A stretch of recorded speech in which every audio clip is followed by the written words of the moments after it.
नमस्कार, राम राम। कैसे हो आप सब लोग? क्या हाल चाल है आपके? बढ़िया, आनंद में हो? तो जो इंतज़ार था वो बैच आपका स्टार्ट हो चुका है। और इंडियन इकोनॉमी अब कुछ नए तरीके से पढ़ेंगे, नए अंदाज में पढ़ेंगे। मैं क्या लगा, मैं बैठा था तो बस ऐसे ही 2 महीने जो मुझे रेस्ट मिला उसमें मैंने 4-5 सब्जेक्टों को जितना हो सका उतना सुधारने की कोशिश की। और अब आपको एक नए कंटेंट, एक नए तरीके से, नए प्रेजेंटेशन के साथ जो है वो पढ़ना पड़ेगा, है ना। आज तो गुरुजी पसीने काट दिए किए भाई। ज़्यादा क्लासें हो गई है आज। आप पीपीटी इंग्लिश में भी प्रोवाइड करवाएं? नहीं आर्यन जी, हम महीने 1.5 महीने में जल्दी जल्दी ट्रांसलेट करवा रहे हैं। जब तक सब्जेक्ट पूरा होगा तब आपको इंग्लिश में पीडीएफ ही मिल जाएगी। एक बार स्टार्टिंग फेज है, सबको बोला हुआ है, तो मैं आपको टर्म्स बता दूंगा, दिक्कत नहीं आने दूंगा। फिर महीने, 1.5 महीने, 2 महीने मैक्सिमम आने, फिर पूरा सबकी इंग्लिश में पीडीएफ मिल जाए। तो राज तो बहुत वही सब कम। अब आवाज़ तो भी, मैं भी तो जो है वो अभी करंट अफेयर की क्लास लेके आया हूँ। करंट अफेयर की क्लास किस किसने ली मार्केट में जुलाई तक? एक बार नहीं, करंट अफेयर की क्लास किस किसने ली? कौन भी कहा? तो अब यही तो बूस्टर एकेडमी है जो आपको 2 मिनट भी रेस्ट नहीं देगी। और सबसे पहले एक चीज मैं बता देता हूँ आप लोगों को कि अगर कोई भी इंस्टीट्यूट या किसी के भी स्टूडेंट अगर सबसे पहले मोटिवेट होकर आरएस प्री की तरफ भागे है ना, तो वो अपने वाले हैं। मानते हो नहीं? मानते हो या नहीं मानते? कि भाई जो कोई भी जो है वो कहीं पर भी हो, लेकिन अगर सबसे पहले एक्टिव आरएस प्री के अगर कोई स्टूडेंट हुए हैं तो वो कहाँ के हैं? वो बूस्टर एकेडमी के हैं। पढ़ तो वो पहले ही रहे थे, लेकिन अब जो है वो टारगेट डिसाइड कर लिए कि जुलाई लास्ट तक तो सिलेबस खींचना ही है। तैयार हो? ओके। आज तो पुरानी वाली हालत कर दी है। चलो ठीक है भाई, तो स्टार्ट करें। हाँ। और आज आपकी क्लासेस ठीक हुई सारी? आपका खाना हो गया? नहीं, खाना नहीं हुआ। क्लास के बाद में 1 घंटे पहले पढ़ लेते हैं। अब जब रिदम बना हुआ है तो फिर पढ़ लेते हैं। धीरे धीरे ऐसे आदत बनेगी। तो सबसे पहले बात करते हैं हम इंडियन इकोनॉमी। इंडियन इकोनॉमी आज स्टार्ट कर रहे हैं। कितनी तारीख है आपकी? आज स्टार्ट कर रहे हैं अपन लोग 16 मई को। आज स्टार्ट कहाँ कर रहे हैं अपन? 16 मई को स्टार्ट कर रहे हैं। और 30 जून तक जो है वो मैं आप लोगों को पूरी करवा दूंगा।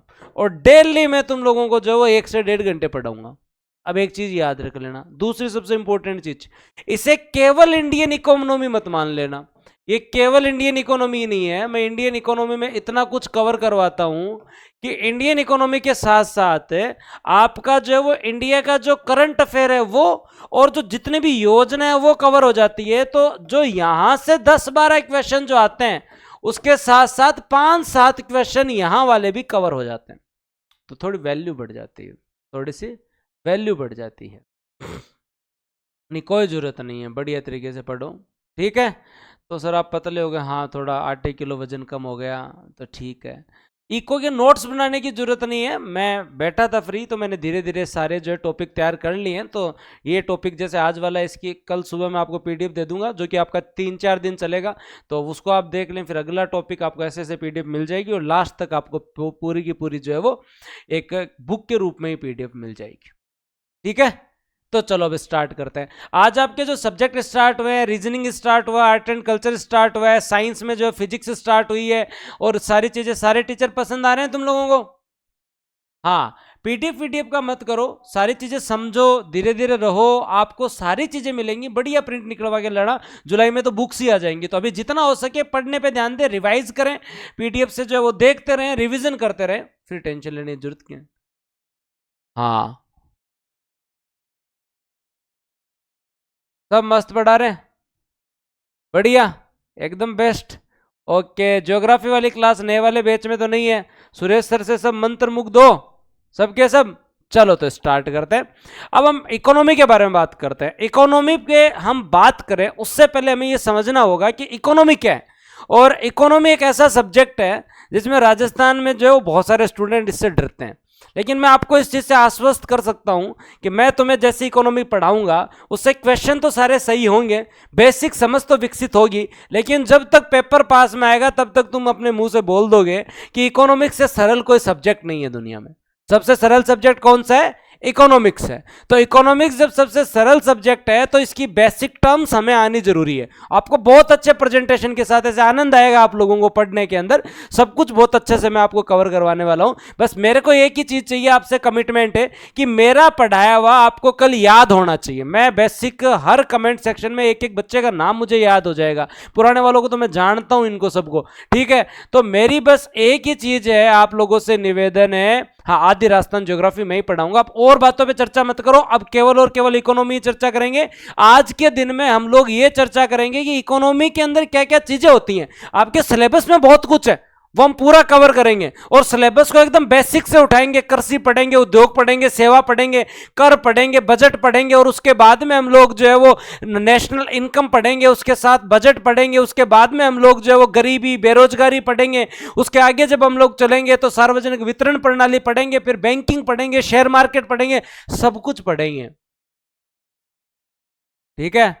तो साथ में नोट्स लिखने की जरूरत नहीं है, पीडीएफ निकलवा सकते हैं और मैं आपको ये अपलोड कर दूंगा, फिर बैठ के आराम से लिख लेना। मेरी क्लास में पेन नहीं, केवल और केवल दिमाग चलाओ और याद करो, लिख लिख के रफ कॉपी पे लिख लिख के याद करो। स्टार्ट करूं मैं?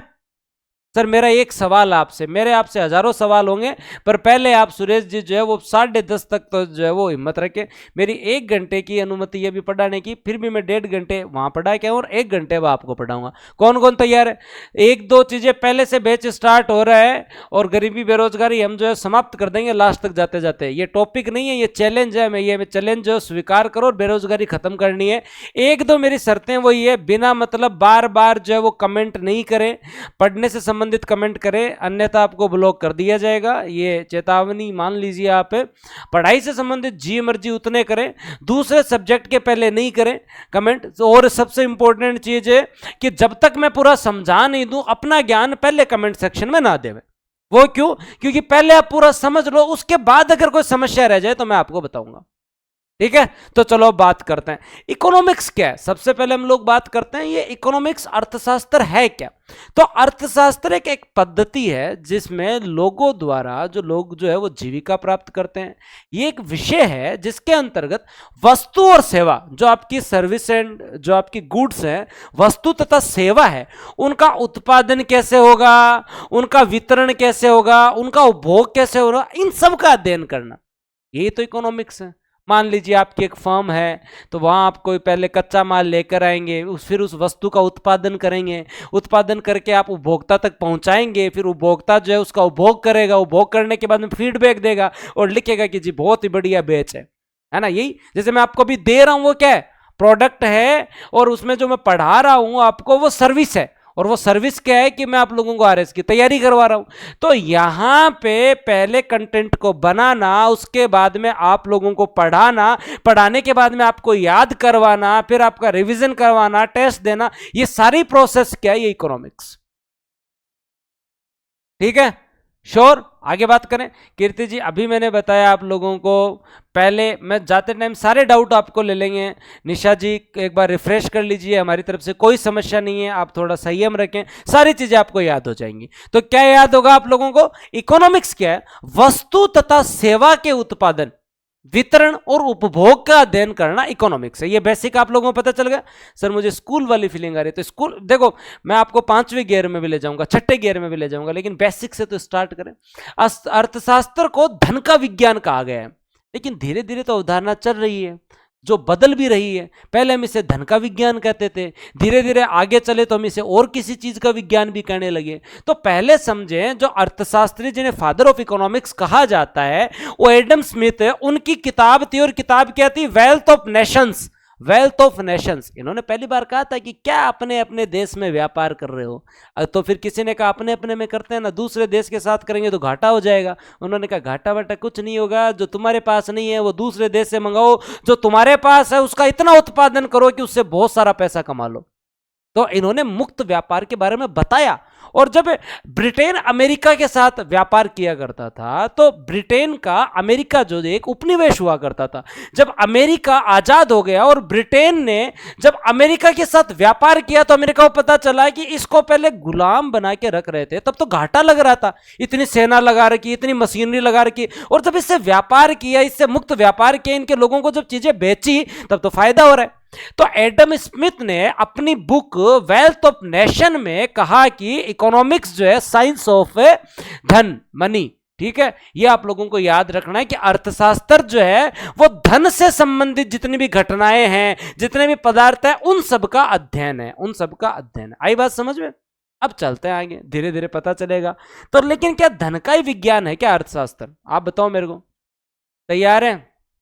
तैयार हो तो फिर टेंशन मत लो, बढ़िया जी लगा के पढ़ो। बस मेरा आप लोगों से ये पूछना है, क्या अर्थशास्त्र, आप भी अपनी तरफ से क्लास के अंदर जो है थोड़ा जुड़े रहें, क्या धन ही सब कुछ है क्या इकोनॉमिक्स में? मुझे तो आप ये बताइए, क्या आपको लगता है कि अर्थशास्त्र धन का ही विज्ञान है या इससे कुछ आगे भी है? क्या धन से ही काम चल जाता है? तो धीरे धीरे इस डेफिनेशंस को आगे बढ़ाया गया। केवल धन के विज्ञान, पैसा कमाना, पैसा कमाना, पैसा कमाना, यही इकोनॉमिक्स नहीं है, यही इकोनॉमिक्स नहीं है। अगर यही इकोनॉमिक्स है तो फिर तो बाद में मजदूरों पर अत्याचार करो, ज्यादा उत्पादन करवाओ, और उत्पादन करवा के फिर ज्यादा से ज्यादा जो है वो दोस्तों धन कमाओ, ये नहीं है। अगर धन का विज्ञानी हो तो फिर तो आपने कोर्स ले लिया, मैं रिकॉर्डेड क्लास भी डाल दूं, ठीक है, तो फिर क्या है, आप लोगों ने पढ़ लिया, वन वे कम्युनिकेशन हो, कोई मतलब ही नहीं है। केवल धन का विज्ञान नहीं है, आपके कल्याण की भी बात है, आपके रिवीजन की भी बात है, आपके सिलेक्शन की भी बात है। प्रोडक्ट तो आपने सब्सक्रिप्शन लिया, एडमिशन लिया, वहीं से ही कंप्लीट हो गया, लेकिन उससे आगे भी कुछ है ना। तो इस डेफिनेशन को फिर धीरे धीरे जब समय बीता तो धीरे धीरे 19वीं शताब्दी के आसपास जो है अर्थव्यवस्था को जो है वो दोस्तों क्या कहा गया? कल्याण का विज्ञान कहा गया। क्या कहा गया? The science of welfare. क्या कहा गया? Science of welfare. इसे कल्याण के विज्ञान के रूप में परिभाषित किया गया, क्योंकि हम वस्तु और सेवा का उत्पादन करते हैं, उत्पादन करने से रोजगार मिलता है और व्यक्तियों को जो है वस्तु और सेवा मिलती है। तो इधर जो है मजदूर का भी कल्याण हो रहा है और जिसको वस्तु और सेवा चाहिए उसका भी कल्याण हो रहा है ना। कल्याण का विज्ञान कहा गया, साइंस ऑफ वेलफेयर बताया गया, क्योंकि धीरे धीरे डेफिनेशन चेंज होने लगी और हमें पता चलने लगा कि केवल धन का विज्ञान नहीं है, इससे आगे भी चलना चाहिए। 20वीं शताब्दी के अंदर जो है वो सभी देशों ने ध्यान दिया, तो केवल इस चीज पे ध्यान दिया कि हमें ज्यादा से ज्यादा उत्पादन करना है, ज्यादा से ज्यादा सरकार की भूमिका तेज हो गई। तो इसे जो है वो ग्रोथ एंड डेवलपमेंट का जो है वो दोस्तों जो है विज्ञान कहा गया। केवल ग्रोथ नहीं, ग्रोथ के साथ डेवलपमेंट भी, केवल ग्रोथ नहीं, ग्रोथ के साथ डेवलपमेंट भी। तो पहले से साइंस ऑफ मनी कह रहे हैं आप लोग, वेल्थ कह रहे हैं, साइंस ऑफ वेल्थ कह रहे हैं, फिर इसे साइंस ऑफ वेलफेयर कह रहे हैं। लेकिन 20वीं शताब्दी आते तक हमें यह समझ में आ गया, और हमें क्या समझ में आया? हमें यह समझ में आया कि आर्थिक संवर्धी तो एक चीज है, आर्थिक संवर्धी, इकोनॉमिक संवर्धी तो इंपॉर्टेंट है, इकोनॉमिक संवर्धी तो इंपॉर्टेंट है, जैसे हम इकोनॉमिक ग्रोथ कहते हैं, ये तो इंपॉर्टेंट है, लेकिन इकोनॉमिक डेवलपमेंट भी, आर्थिक विकास भी जरूरी है। तो किसी ने पूछ लिया कि जी आर्थिक विकास क्या होता है? संवर्धी है वही विकास हो गया, फिर विकास अलग कैसे हुआ? डेवलपमेंट को भी हमने वैल्यू देनी स्टार्ट की। पूछ लिया किसी ने, तो बताया किसी भले मानस ने कि वस्तु और सेवा का उत्पादन करो। वस्तु और सेवा का, मान लो तुम्हारी फैक्ट्री है या देश है, देश में जितना उत्पादन हुआ तो उसे हम बोल देते हैं अपनी भाषा में जीडीपी, मतलब वस्तु तथा सेवा के उत्पादन के मूल्य को हम लोग क्या बोल देते हैं? जीडीपी। तो लोग कहने लगते हैं कि गुड्स एंड सर्विसेज जो है उनके उत्पादन में वृद्धि हो रही है, मतलब इकोनॉमिक ग्रोथ हो रही है। बढ़िया बात है, जायज बात है। देश की जीडीपी में वृद्धि हो रही है, इकोनॉमिक ग्रोथ हो रही है, जायज बात है भाई, हो रही है जीडीपी में वृद्धि। देश की प्रति व्यक्ति आय में वृद्धि हो रही है, तो इसे हम क्या बोल देते हैं? इकोनॉमिक ग्रोथ हो रही है। तो क्या आंकड़ों से देश चल जाता है क्या? केवल इस वृद्धि से ही काम चल जाएगा क्या? क्या आंकड़ों से देश चल जाएगा क्या? नहीं, केवल इससे नहीं चलेगा। इसके अलावा हमें कुछ और पहलुओं पर भी ध्यान देना पड़ेगा। तो और पहलू क्या है? मैंने कहा था ना, तुम जब वापस मुझसे मिलोगे तो तुम्हें 2.0 दिखेगा। हाँ, हर सब्जेक्ट में तुम्हें दिखेगा, क्योंकि मैं 2.5 महीने पढ़ा नहीं पाया हूँ, लेकिन मैं बेड पर लेटे लेटे लेटे लेटे मैंने इतना कंटेंट तैयार किया है कि तुम्हें खुद को लगने लग जाएगा कि अब हम कुछ नया अलग पढ़ रहे हैं, और अप्रोच जो है वो अब लोगों से ज़्यादा नहीं तो 1-2 साल आगे जा चुकी है। कंटेंट में इतना इंप्रूवमेंट हुआ है। अब केवल और केवल वस्तु सेवा उत्पादन क्लास में जो है ना, 2 वे कम्युनिकेशन साथ में जो है वो बने रहें, और जो है बताते रहे। एक बढ़िया आदमी जब भी कोई चीज बढ़िया सुनावा, जब सागे हुंकारा भी मार बोलो है ना, तो अठिन ध्यान दो। तो आपन कहीं याद रखना, केवल इससे काम नहीं चलेगा, इसके साथ साथ देश के लोगों के पास शिक्षा भी पहुंचे, देश के लोगों के पास स्वास्थ्य भी पहुंचे, स्वास्थ्य सेवाएं भी अच्छी हो, ग्रामीण विकास भी सुनिश्चित हो, ग्रामीण विकास भी सुनिश्चित हो, आर्थिक असमानता को कम किया जाए, असमानता को कम किया जाए, और इन सब का लाभ गांव के अंतिम व्यक्ति को मिल रहा है क्या, उसे बोलते हैं इकोनॉमिक डेवलपमेंट। उसे क्या बोलते हैं? Economic development. जब हम इन सब के साथ साथ ये देखने लग जाएं कि क्या लोगों के जीवन स्तर में सुधार हो रहा है, क्या लोगों को शिक्षा मिल रही है, क्या लोगों को स्वास्थ्य सेवाएं मिल रही हैं, क्या गांवों का विकास सुनिश्चित हो रहा है, क्या शहरों का सही विकास हो रहा है, क्या जो है वो दोस्तों असमानता कम हो रही है, क्या समाज के वंचित वर्ग को लाभ मिल रहा है, तो हम जो इसे क्या बोलते हैं? आर्थिक विकास बोलते हैं। आर्थिक विकास बोलते हैं, हमेशा याद रखना। मानव विकास और पढ़ेंगे, और उसके अंदर वो सारे कॉन्सेप्ट आ जाते हैं, जहां हम जीवन प्रत्याशा से आगे चल के शैक्षणिक वर्षों पे चले जाते हैं, स्किल के ऊपर चले जाते हैं। ठीक है, तो अब जो वेल्थ ऑफ, जो आपका wealth of science of wealth था, वो फिर बाद में साइंस ऑफ वेलफेयर बना, और फिर हमें धीरे धीरे समझ में आने लगा कि इकोनॉमिक्स जो है वो क्या है? संवर्धित तथा विकास का विज्ञान है, the science of growth and development. जायज बात है, ये इतना तो हुआ। तो फिर बाद में आगे क्या हुआ? अब धीरे धीरे हमें यह भी समझ में आने लग गया कि अब ये समझ में आने लग गया कि ठीक है, कमाओ खाओ, लेकिन इतने अंधे भी मत हो जाओ कि अगली पीढ़ी के लिए केवल और केवल प्रदूषण छोड़ के जाओ। लोग ग्रोथ इतनी भी नहीं करनी कि अगली पीढ़ी को केवल और केवल जो है वो कार्बन डाइऑक्साइड दे के जाओ, जितने संसाधन है वो पूरे खत्म करके जाओ। इतना भी कमा के इतना भी मत उड़ाओ, और इतना भी संसाधनों का दोहन मत करो। इकोनॉमिक्स में उतना ही उत्पादन करें जितनी जो है वो मांग है। तो अब धीरे धीरे हम भावी पीढ़ी के बारे में सोच रहे हैं। हम ये सोच रहे हैं कि हम संसाधनों का उपयोग तो ले, लेकिन अगली पीढ़ी के लिए भी संसाधन बचने चाहिए, अगली पीढ़ी के लिए भी ऑक्सीजन बचनी चाहिए, अगली पीढ़ी के लिए भी ये पर्यावरण बचना चाहिए, जंगल बचने चाहिए, जमीन बचनी चाहिए। तो अब हम क्या कर रहे हैं? अब हम जो है वो इसे बोल रहे हैं साइंस ऑफ सस्टेनेबल डेवलपमेंट, धारणीय विकास। साइंस ऑफ सस्टेनेबल डेवलपमेंट, धारणीय विकास। इट मींस मतलब क्या हुआ? धारणीय विकास का विज्ञान कहते हैं, मतलब हम अभी अपनी आवश्यकताओं के अनुसार उत्पादन भी करें, उपभोग भी करें, वितरण भी करें, लेकिन भावी पीढ़ियों के बारे में भी सोचें। ये बात है इकोनॉमिक्स की, ये बात है इकोनॉमिक्स। ये मतलब अभी केवल डेफिनेशन बताइए, अब टाइप ऑफ इकोनॉमिक्स में चलेंगे। तो बेसिकली एक दिमाग में समझ विकसित हुई। नहीं तो अभी मैं तुम लोगों को हाथों हाथ दड़ा दड़, ये बैंक खुला, ये वो वार वो अच्छे से पढ़ना है तुम्हें, कि कभी चाहे प्री हो चाहे मेंस हो, कभी कोई समस्या ही नहीं रहे, कभी कोई समस्या। थोड़ा दिमाग में सेट हो रही है इकोनॉमिक्स, पता चल रहा है, थोड़ा रिदम बन रहा है तुम लोगों का, रिदम बन रहा है तो करते हैं आगे। अब इम कोई मत कर दिया गुरु जी, समझ में कोई नहीं, इम तो कोई समझाए कौन तो, और तो स्टार्ट हुए हैं। अब कभी कभी हम बहुत कुछ पढ़ लेते हैं, लेकिन क्वेश्चन आ जाता है फादर ऑफ इकोनॉमिक्स किसे कहते हैं? बैठे रहते हैं, जाके तुम ये थोड़ी बोल सकते हो अगले को कि जी ये तो सिलेबस में नहीं है, तो अगला बोलेगा देवता इसे फादर ऑफ इकोनॉमिक्स बोलते हैं, ठीक है, और ये जो इसने किताब लिख रखी है ये सिलेबस में नहीं है, तो फिर तुम्हारा सिलेबस कैसे बना? फिर तुम्हारा सिलेबस कैसे बना? तो हमें बेसिक चीजें भी पता होनी चाहिए कि एडम स्मिथ को हम वेल्थ ऑफ नेशन, उनकी किताब थी जिन्हें फादर ऑफ इकोनॉमिक्स कहा जाता है, ठीक है, ये पता होना चाहिए। तो जो धन का विज्ञान था वो कल्याण का विज्ञान बना, मनुष्य ने थोड़ी बुद्धि का प्रयोग किया तो वो ग्रोथ और डेवलपमेंट का विज्ञान बना, और आज हम उसे हमें धारणीय विकास का विज्ञान भी कहते हैं। बेसिक इंफॉर्मेशन मिल रही है। अब हम लोग बात करते हैं, जो लोग कॉमर्स के स्टूडेंट हैं वो बेहतर तरीके से जानते हैं कि इकोनॉमिक्स कितने प्रकार की होती है। एक माइक्रो इकोनॉमिक्स होती है, एक मैक्रो इकोनॉमिक्स होती है, एक माइक्रो एक मैक्रो।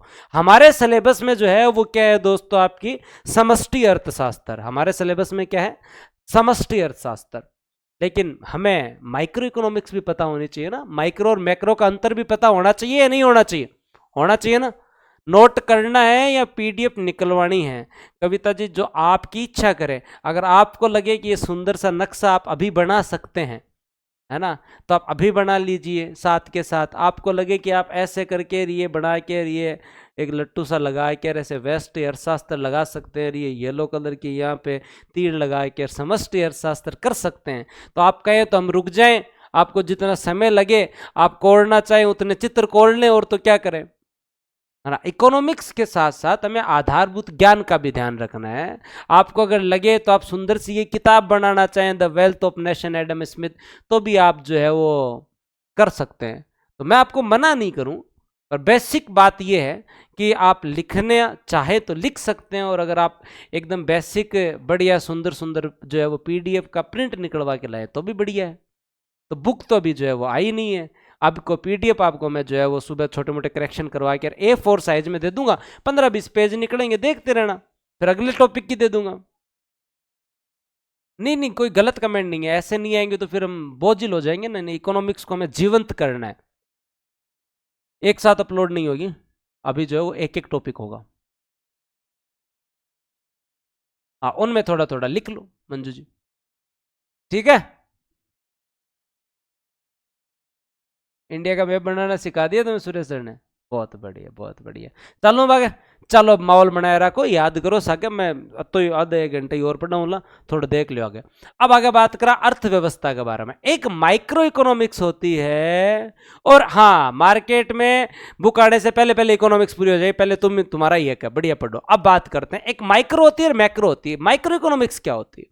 माइक्रो इकोनॉमिक्स का मतलब है, इसे हम सूक्ष्म स्तर पर, माइक्रो लेवल पर अर्थशास्त्र का अध्ययन करें तो इसे हम क्या बोल देते हैं? माइक्रो इकोनॉमिक्स बोल देते हैं। मतलब सूक्ष्म स्तर के ऊपर है। अगर हम लोग जो अर्थशास्त्र का अध्ययन करें तो इसे हम क्या बोल देते हैं?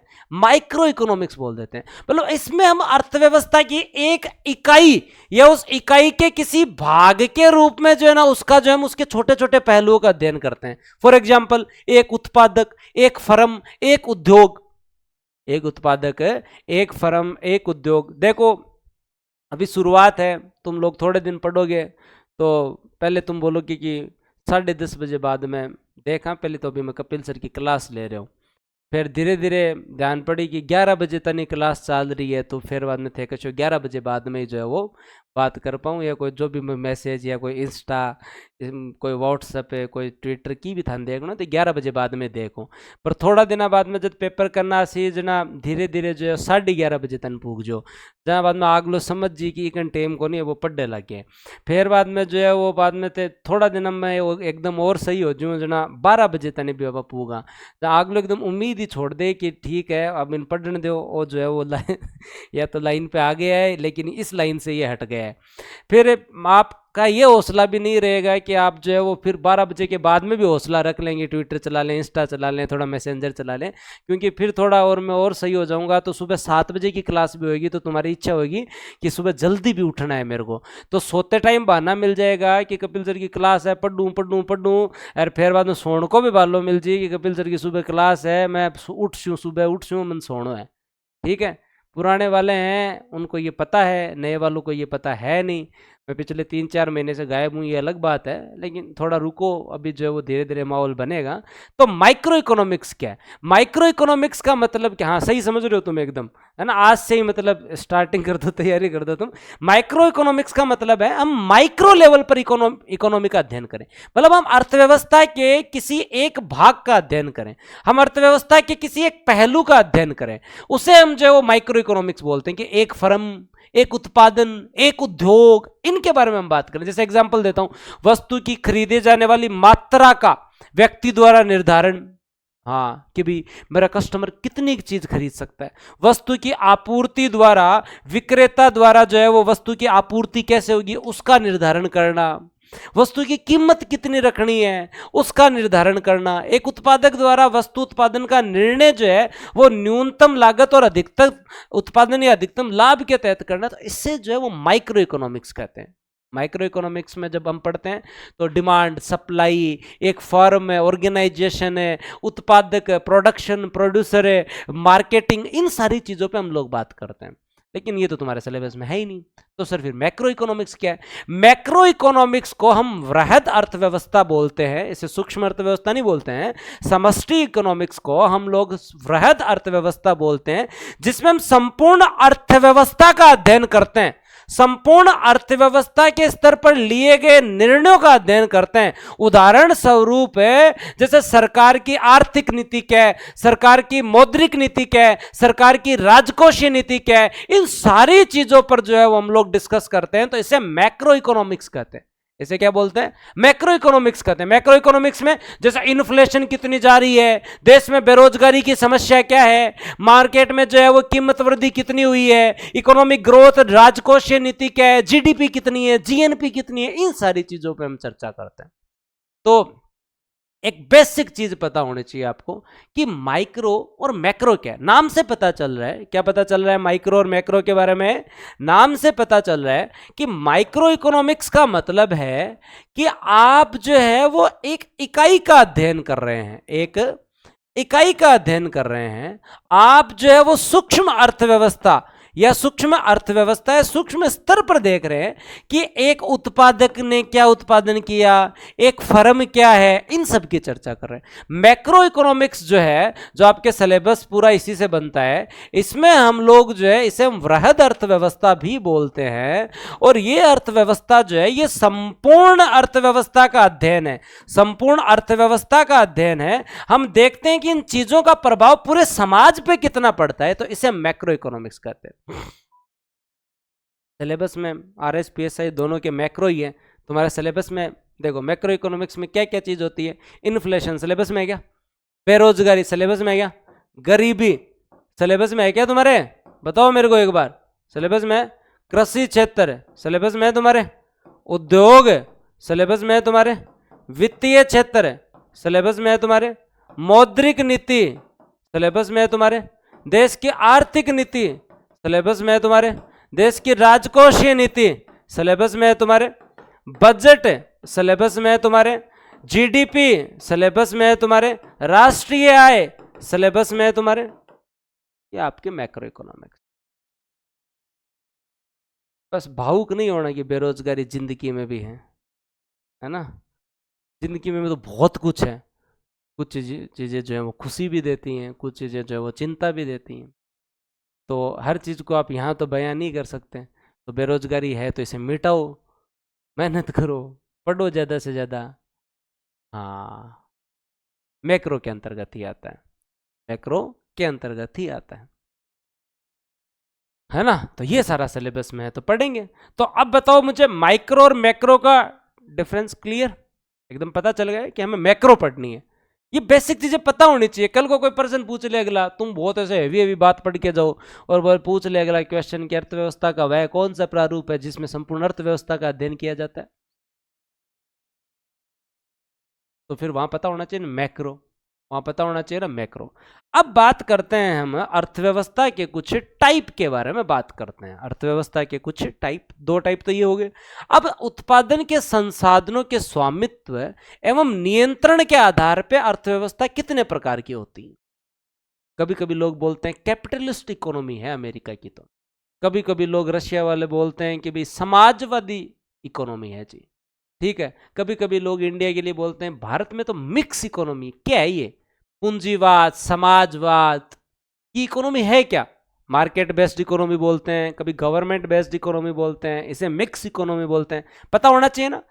तो यहां सबसे पहले बेस को देखो आप, उत्पादन के संसाधनों के स्वामित्व एवं नियंत्रण के आधार पर, उत्पादन के संसाधनों के स्वामित्व मतलब जो आपके रिसोर्सेस ऑफ प्रोडक्शन हैं, जो रिसोर्सेज हैं, चाहे वो जंगल हो, जमीन हो, चाहे जल हो, चाहे आपका कोयला हो, जो भी रिसोर्सेज है, उन रिसोर्सेज, वो रिसोर्सेज किसके पास है और उसकी ओनरशिप किसके पास है, उसके ऊपर कंट्रोल किसका है, उसके आधार पर तीन प्रकार की अर्थव्यवस्था होती है। ज्यादा डिटेल में नहीं जाना, आप लाइन से ही अर्थ निकालिए।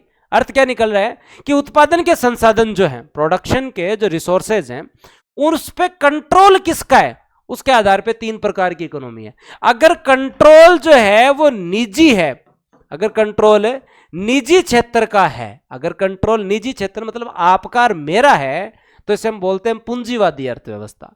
अगर कंट्रोल सरकार का है तो इसे हम बोलते हैं समाजवादी अर्थव्यवस्था।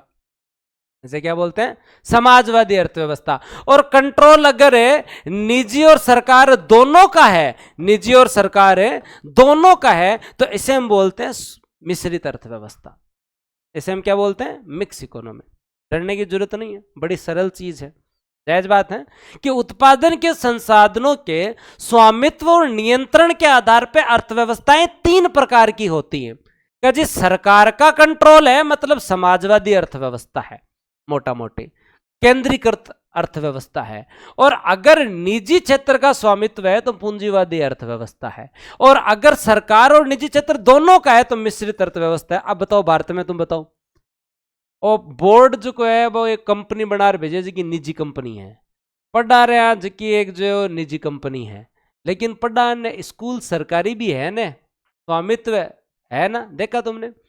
जानने थे फोर्टिस हॉस्पिटल अपन क्या जाना पड़े स्वस्थ रहे वहां पर। फॉर एग्जाम्पल दो, अगर कोई व्यक्ति जो है अगर बीमार है तो जाने के लिए वो फोर्टिस अस्पताल, साम्यवादी समाजवादी ये विचारधाराएं होती हैं। हम इकोनॉमिक्स की बात कर रहे हैं, कम्युनल और वहां नहीं जाना आपको। केवल आप जो टाइप ऑफ इकोनॉमिक्स में मार्केट बेस्ड इकोनॉमी या गवर्नमेंट बेस्ड इकोनॉमी या मिक्स इकोनॉमी, इन्हीं के ऊपर हम बात करेंगे। हम पॉलिटी में नहीं जाएंगे, पॉलिटी में जाएंगे तो मैं तुम्हें बहुत कुछ पढ़ाऊंगा।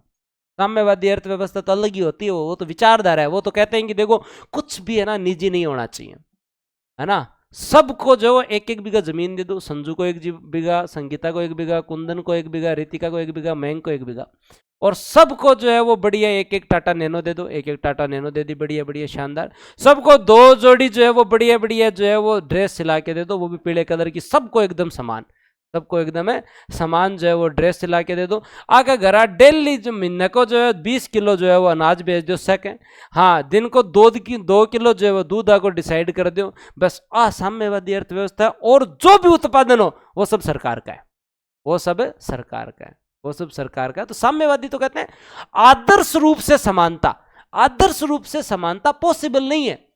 आदर्श रूप से समानता का मतलब तो भी आदर्श तो वोल्ट मीटर नहीं होता, एमीटर नहीं होता, आदर्श तो कोई चीज होती नहीं है ना। तो ये कहते हैं कि भाई सब कुछ सरकार का होवे और उसके बाद में जो है वो सबको थोड़ा मतलब डिसाइड कर दो, एकदम सब बराबर रहना चाहिए। ये जो है वो रशिया ने किया था, लेकिन उनकी अर्थव्यवस्था के जो है वो क्या लगते हैं, वो क्या बोलते हैं, हालात खराब हो गए अर्थव्यवस्था के। क्यों खराब हो गए? जब तुम्हें सबको पता ही हो कि 1 बीघा जमीन रहनी है, नैनो ही रहनी है, 2 ड्रेस ही साल की मिलनी है, 20 किलो दाने ही मिलने हैं, 2 किलो दूध ही मिलने हैं, तो क्यों काम करे आदमी है? क्यों क्या दुख पावा आदमी? मनुष्य जो है वो जीवन में ज्यादा मेहनत क्यों करता है? कि उसे अधिक प्राप्त हो, वो धन का संग्रहण करे, वो विलासिता की चीजें प्राप्त करे, वो अपने परिवार को जो है वो एकदम कुशलता से रख सके। तो कोई मेहनत नहीं करेगा, और मेहनत नहीं करेगा तो रशिया की पूरी यूएसएसआर की इकोनॉमी गिर गई। तो पता चला कि साम्यवादी विचारधारा सही नहीं है, समाजवादी विचारधारा जिसमें गवर्नमेंट का कंट्रोल के तहत इकोनॉमी चले, गवर्नमेंट के कंट्रोल के तहत इकोनॉमी चले।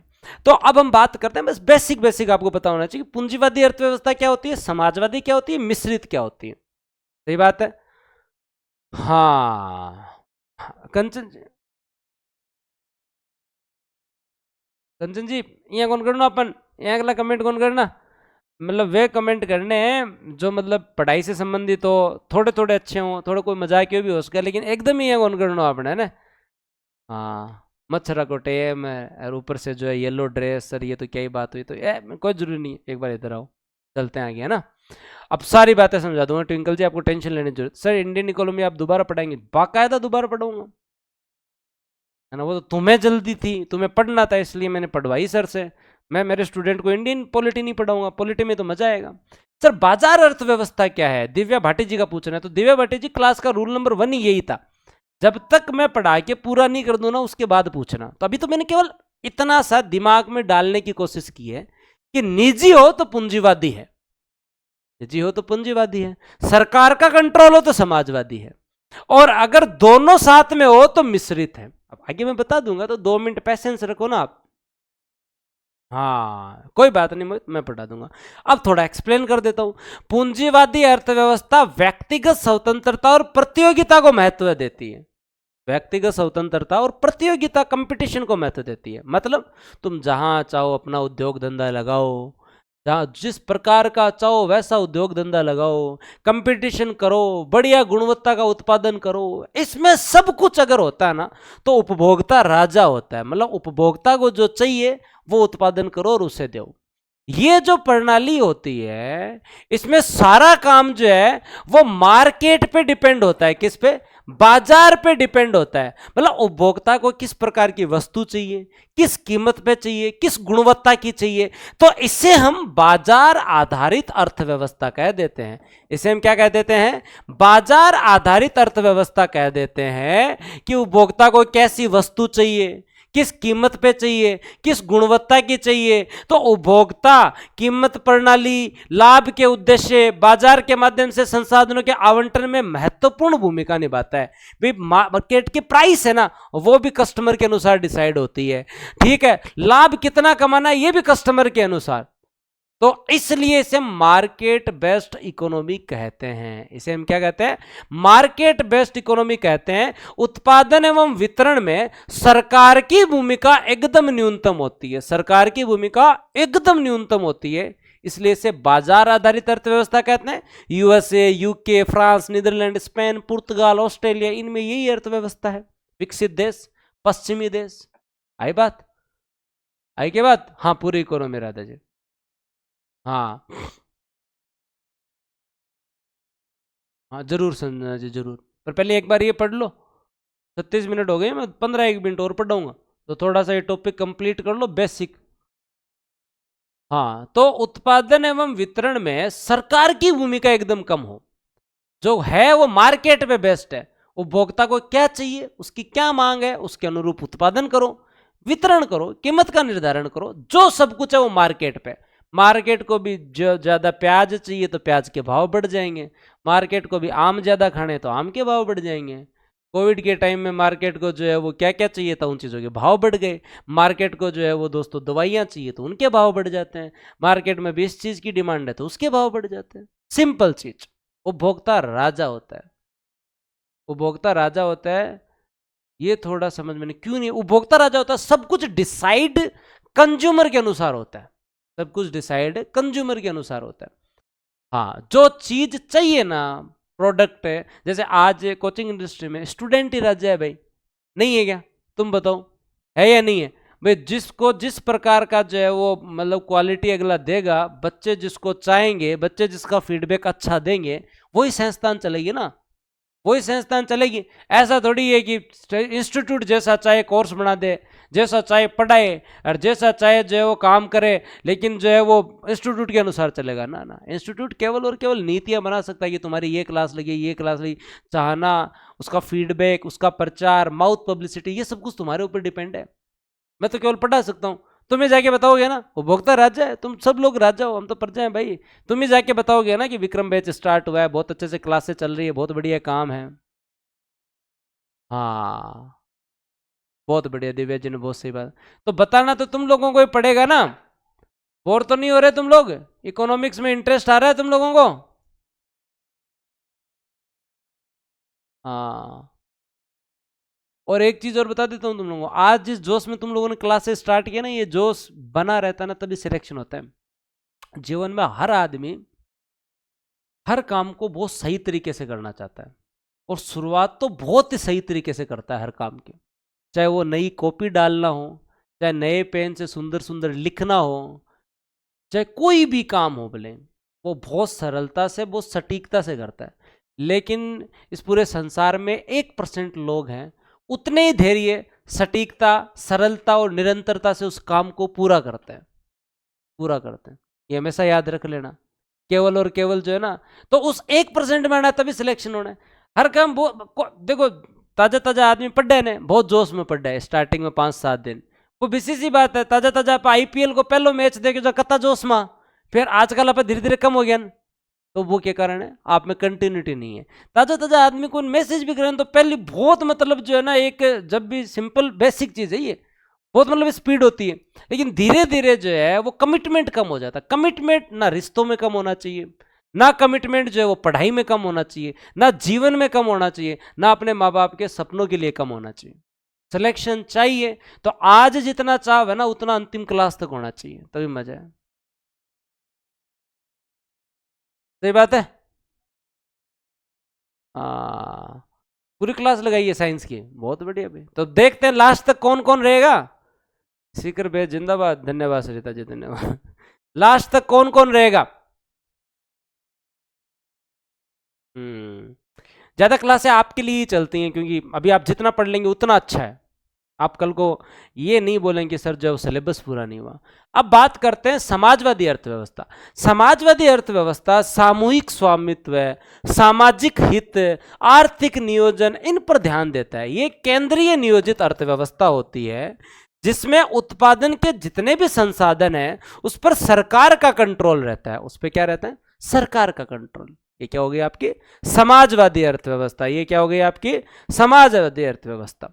इसमें निजी संपत्ति का अधिकार ही समाप्त हो जाता है। जो सब कुछ है वो समाज का है और समाज के कल्याण के लिए है। जो सब कुछ है वो क्या समाज का है और समाज के कल्याण का है, ये याद रख लेना। और ये क्यों बढ़ाई जाती है, ताकि देश में सब बराबर हो, समान हो। तो समाजवादी अर्थव्यवस्था को हम लोग केंद्रीय नियोजित अर्थव्यवस्था भी कहते हैं, गवर्नमेंट बेस्ड सरकार आधारित अर्थव्यवस्था भी कहते हैं। और इस अर्थव्यवस्था का जो उद्देश्य होता है वो एक ही उद्देश्य है, समाज का कल्याण करना। जितने भी उत्पादन की वस्तुएं हैं वो सारी सरकार की हैं। हमारे यहाँ तो आधी आधी हैं, जैसे बीपीसीएल एचपीसीएल सरकार का है, लेकिन रिलायंस का भी तो पेट्रोल पंप है ना। बीएसएनएल सरकार का है, पर एयरटेल जियो भी तुम्हारे पास है। तो हमारे पास तो जो है वो सरकारी और निजी दोनों है। लेकिन यहां सब कुछ हमारे पास तो एलआईसी सरकार की है तो निजी कंपनी भी है, एसबीआई सरकार का है तो एचडीएफसी निजी भी है। तो हमारे पास तो बैलेंस किया गया, हमने तो मिक्स इकोनॉमी बैलेंस किया है। लेकिन जो गवर्नमेंट बेस्ड इकोनॉमी होती है, सोशलिस्ट इकोनॉमी जो होती है, वो सब कुछ समाज के कल्याण के लिए ही होती है। उनमें सब कुछ केंद्रीय नियोजित अर्थव्यवस्था, सरकार के पास ही सब कुछ होता है। सरकार का उद्देश्य होता है समाज का कल्याण करना। निजी संपत्ति यहां कुछ होती ही नहीं है। इन सब का उद्देश्य क्या है, आर्थिक असमानता को कम करना। रूस, चीन, पूर्वी यूरोप के कई देश हैं, उनमें ये अर्थव्यवस्था है, उसमें ये अर्थव्यवस्था है। ठीक है, अब आए अपनी मिक्स इकोनॉमी पे आ जाएं। अब अपनी मिक्स इकोनॉमी पे आ जाएं क्या, बताओ। मिक्स इकोनॉमी पे आ जाएं, आ जाएं तो चलो फिर स्टार्ट करते हैं। मिक्स इकोनॉमी अपने वाली पढ़ते हैं भाई।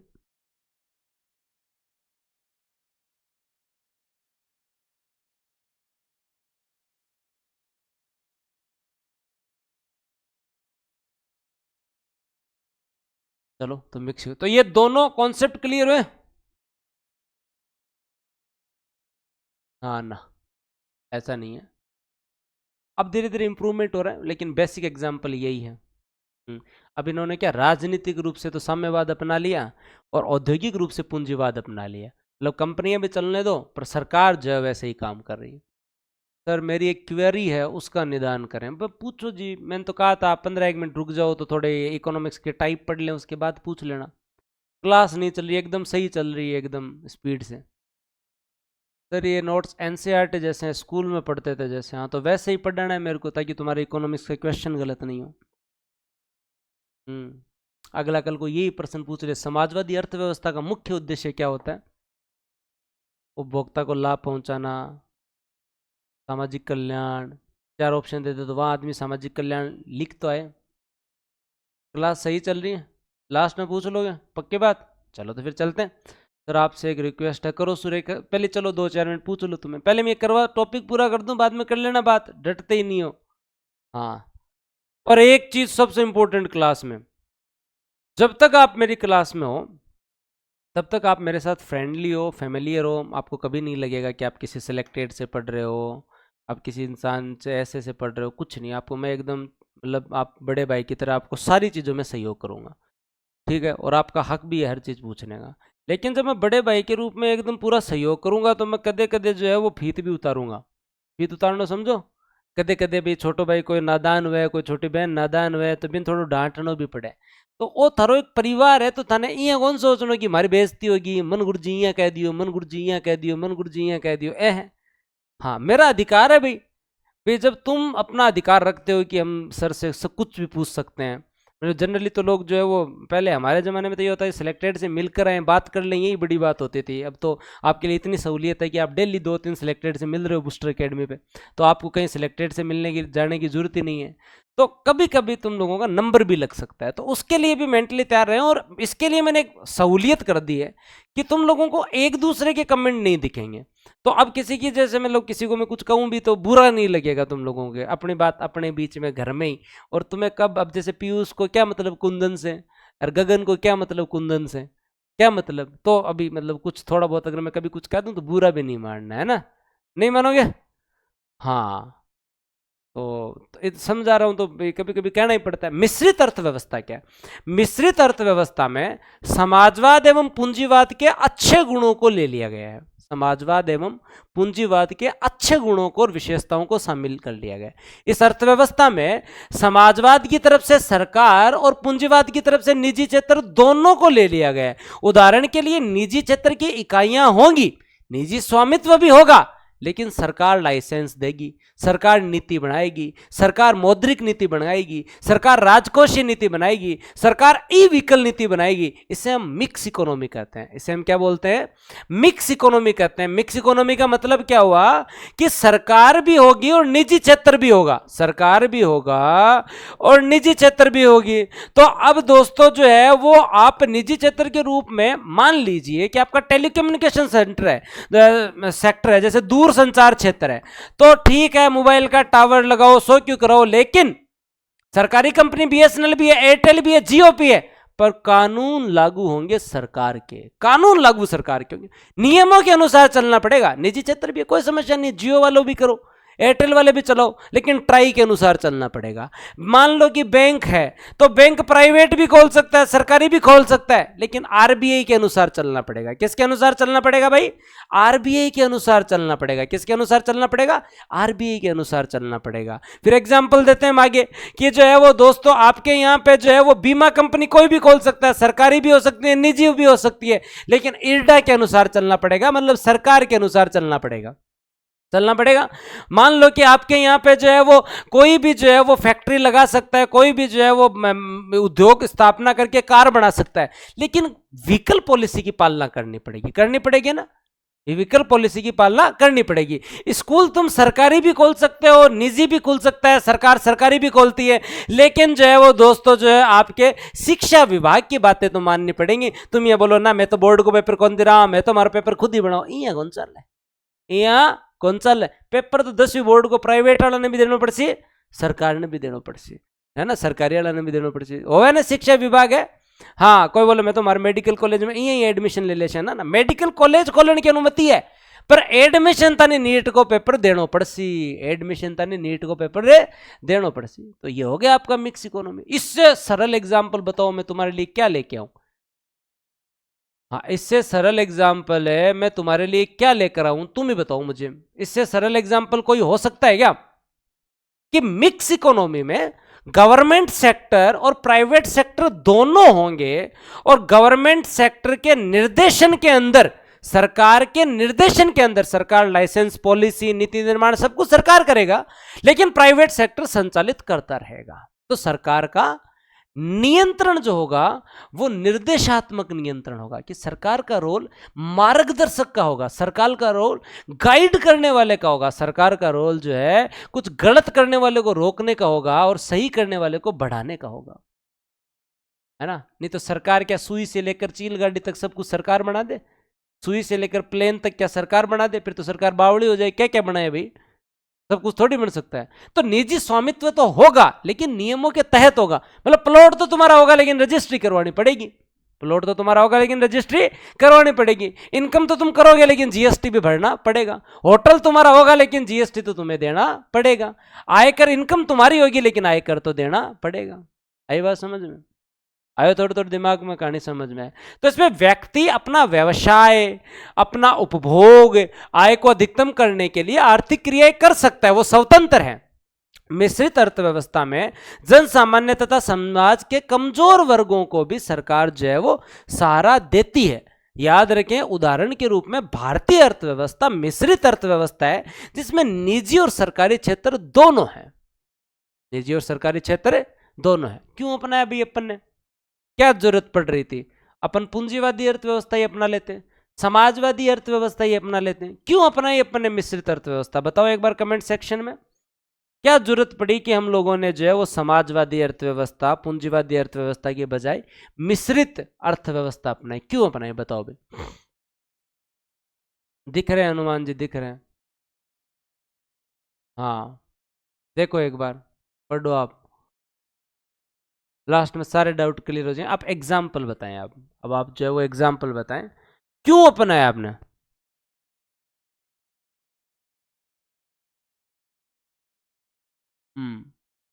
क्या आवश्यकता पड़ी? थोड़ा सोचो, RS PSI के स्टूडेंट हो, क्या कारण है आपने अपनाया? नेहरू जी का झुकाव सोशल इकोनॉमी की तरफ था, ठीक है। हमारे संविधान में भी सामाजिक न्याय की बात है, तो सोशल इकोनॉमी की बात है। डेमोक्रेसी को बचाने के लिए, वाह वाह, बहुत बड़ी बात। ये बहुत तगड़ा है, ये तो इतना गजब उत्तर है, मतलब क्या ही पूछे बात, मजा आ जाए आदमी। ऐसा उत्तर है ये ऐसा पॉइंट है कहीं भी, डेमोक्रेसी बचाने। कुछ ठीक लिखो, डेमोक्रेसी क्या मतलब है? क्या मतलब है? अमेरिका में डेमोक्रेसी नहीं है? संतुलन बनाए रखने के लिए, वीक सेक्शन को जो है वो, वीकर सेक्शन का एक्सप्लॉयटेशन नहीं हो। ओके, निजी कंपनियां ज़्यादा हावी ना हो जाएं, पिछड़ों के उठाने के लिए, सही बात है।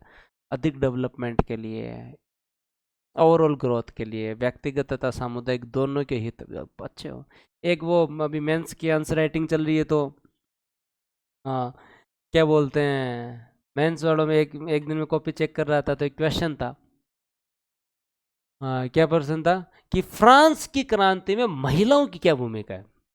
ठीक है, पहले भी डिस्कस किया था, बुरा नहीं लग जाए, पर अच्छा, मतलब मेरे अच्छा लगा, कभी भी मेरे को ऐसे याद आता है तो बहुत अच्छा लगता है। तो क्या लिखा वहां पे उत्तर में, क्या लिखा हुआ था कि फ्रांस की क्रांति में महिलाओं की महत्वपूर्ण भूमिका थी और इसे नजरअंदाज नहीं किया जा सकता, और इसे नजरअंदाज नहीं किया जा सकता। ठीक है, मैं हाँ, जायज बात है। लिखा गलत, क्या लिखा अगले ने? नहीं लिखा ना गलत। ये वैसे ही होगा जैसे हम इंजीनियरिंग में लिखा करते थे कि Java is very important, Java is very important for computer science, computer science needs Java. अब ना पता जावा का, ना पता कंप्यूटर साइंस का, बस ठीक है लिखना है। तो ठीक ठीक बातें करो, थोड़ा थोड़ा समझो इसको कि भाई क्यों हर चीज़ में ऐसे बिना मतलब के कमेंट में मत डालो। हमारा देश जो है वो सामाजिक न्याय भी चाहता था, क्योंकि आर्थिक असमानताएं हमारे यहाँ बहुत ज़्यादा थी।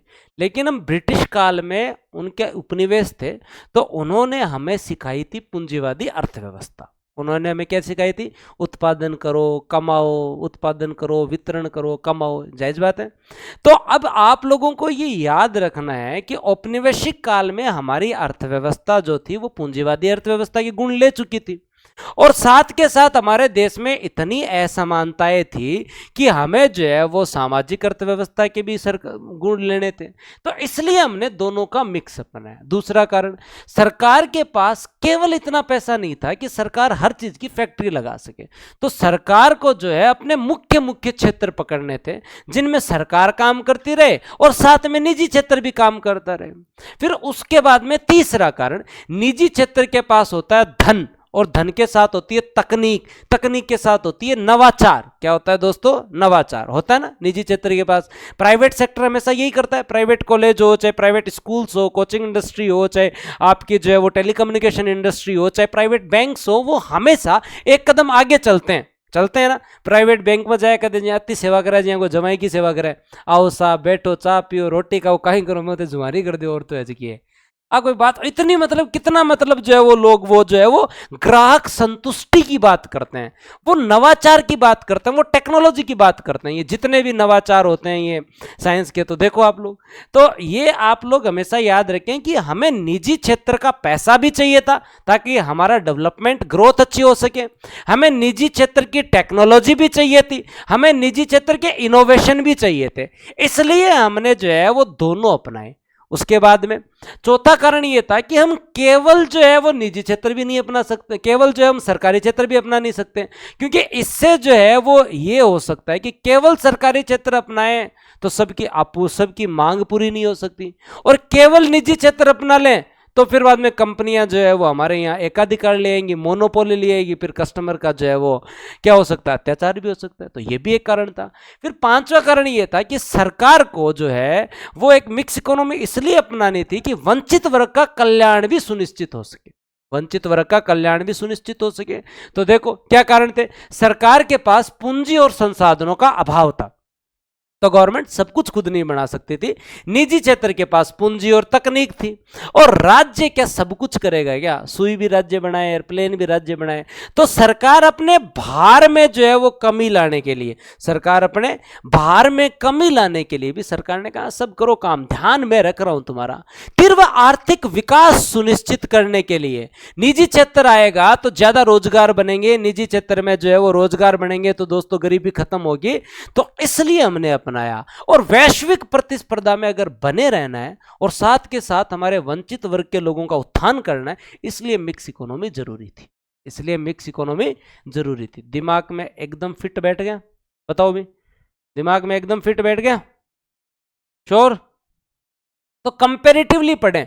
पूंजीवादी अर्थव्यवस्था का उद्देश्य होता है लाभ कमा लें, लाभ कमा लें, लाभ कमा लें। समाजवादी अर्थव्यवस्था का उद्देश्य होता है समाज का हित, केंद्रीय नियोजन, ठीक है। मिश्रित अर्थव्यवस्था का जो है वो क्या उद्देश्य होता है दोस्तों, क्या होता है, सार्वजनिक और निजी क्षेत्र दोनों मिलकर काम करें, दोनों मिलकर काम करें, ठीक है। पूंजीवादी अर्थव्यवस्था में उपभोक्ता राज्य है भाई, ठीक है। समाजवादी अर्थव्यवस्था में सामाजिक हित की बात होती है, लेकिन मिश्रित अर्थव्यवस्था में सरकार का थोड़ा नियंत्रण होता है, और सरकार कौन सी भूमिका में रहता है, मार्गदर्शक की भूमिका में सरकार जो है वो रहती है, ठीक है।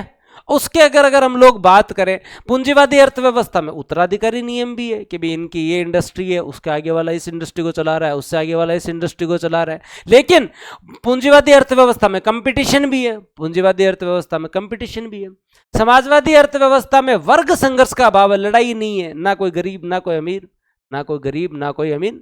लेकिन समाजवादी अर्थव्यवस्था में जो है कंपटीशन भी नहीं है, क्योंकि जब ना कोई गरीब बन सकता, ना ही कोई आदमी बहुत ज्यादा अमीर बन सकता, तो कंपटीशन भी नहीं है। समाजवादी अर्थव्यवस्था में वर्ग संघर्ष का अभाव है, क्योंकि वर्ग बने ही नहीं ना, सब बराबर है, और सब बराबर है तो कंपटीशन नहीं है। लेकिन मिश्रित अर्थव्यवस्था में इकोनॉमिक प्लानिंग है, सब कुछ प्लानिंग से होता है। मिश्रित अर्थव्यवस्था में आर्थिक सहायता भी है, कैसे बताओ, 2 रुपए में चावल, 3 रुपए में जो है वो दोस्तों, 3 रुपए में चावल, 2 में गेहूं, 1 में मोटा अनाज, पीडीएस के माध्यम से हम आर्थिक सहायता भी दे रहे हैं। चिरंजीवी बीमा योजना के माध्यम से हम बीमा में भी सहायता दे रहे हैं, बैंकिंग में सहायता दे रहे हैं, अटल पेंशन योजना में सहायता दे रहे हैं, मातृ वंदना योजना के माध्यम से हम जो है वो प्रसव पे सहायता दे रहे हैं महिलाओं को, ठीक है। शिक्षा, सरकारी स्कूलों से हम शिक्षा में सहायता दे रहे हैं, सरकारी हॉस्पिटलों से हम स्वास्थ्य में सहायता दे रहे हैं, ठीक है। यहां कीमत जो डिसाइड करता है वो उपभोक्ता करता है, यहां कीमत जो डिसाइड होती है वो सरकार करती है, यहां कीमत जो है वो दोनों मिलजुल कर। तो ये बेसिक बताओ किस किस को समझ में आया, ये बेसिक जो 3 टाइप बताए मैं, अब दिमाग में ऐसे इकोनॉमिक्स की थोड़ी रूपरेखा बनी, दिमाग में थोड़ी बहुत जो है वो दिमाग में बैठ गया, चौकड़ी मार के दिमाग में बैठ गया सर, बहुत बढ़िया, गजब।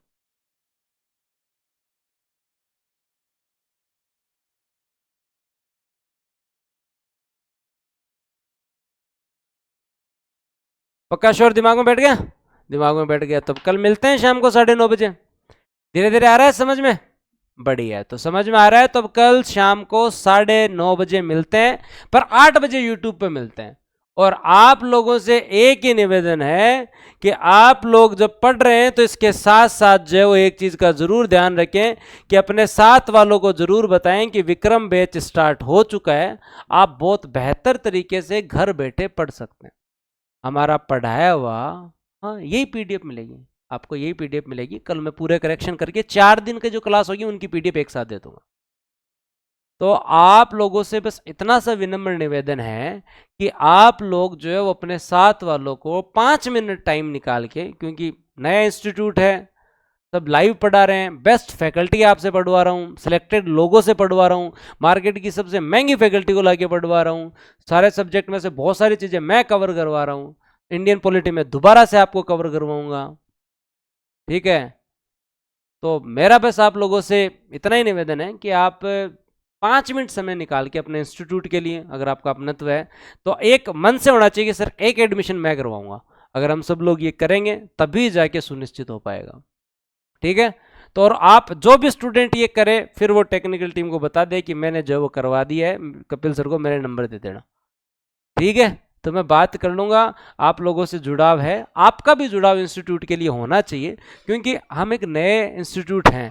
तो अब इस कंडीशन के अंदर अपन को बहुत बड़े सोशल मीडिया ऐड, बहुत बड़े जो है वो अखबार में ऐड, होर्डिंग्स ये नहीं कर सकते। मैं पढ़ा सकता हूँ और आप बता सकते हैं, मैं पढ़ा सकता हूँ और आप बता सकते हैं। तो अगर आप संतुष्ट हैं, अच्छे से पढ़ पा रहे हैं और आप भलाई करेंगे, किसी के लाख रुपए बचाएंगे, जयपुर नहीं जाना पड़े उससे बढ़िया घर बैठे पढ़ें। और खास कर जो हमारी बहनें हैं उनके लिए तो कितना बढ़िया है, गांव में बैठे आराम से पढ़ो है, और गांव में लाइब्रेरियां होगी वहां पढ़ो, और गांव से जब बाहर से निकलेगा ना तब मजा आएगा। ठीक है, तो डेली क्लास होगी 8 बजे यूट्यूब पे, 9:30 बजे ऐप पे। तैयार हो? कल मिलते हैं भाई। ठीक है, और कल की क्लास में आते पहले पूछूंगा तुम्हारे डाउट या कोई समस्या है वो पूछूंगा, बात करेंगे। ठीक है, तो बताएं अपने साथ वालों को, और मिलते हैं कल शाम को 8 बजे, है ना।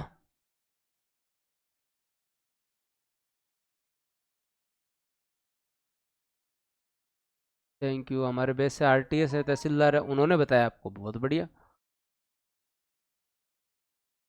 पीएसआई के लिए हिंदी की क्लासेस पहले इसको कवर करते हैं, और उसके बाद में जो है वो नेक्स्ट मंथ हिंदी की क्लास वापस करवा देंगे। आपको टेंशन लेने की जरूरत ही नहीं है। पहले आरएस प्री वाला पूरा सिलेबस, मतलब जीके वाला पोर्शन कर लो, हिंदी की वापस से स्टार्ट करवा देंगे। धन्यवाद। टेंशन क्यों ले रहे हो, अगले महीने ही करवा दूंगा, पर इतनी क्लासेस चल रही हैं, इनको कैसे एडजस्ट करवाऊँ। तो पहले ये सब्जेक्ट, एक कोई सब्जेक्ट पूरा होते ही लगवा दूंगा, ज्योग्राफी पूरे होते ही लगवा दूंगा। A4 साइज में पीडीएफ मिल जाएगी। गुड नाइट, धन्यवाद, जय हिंद, राम राम। ठीक है, थैंक यू भाई।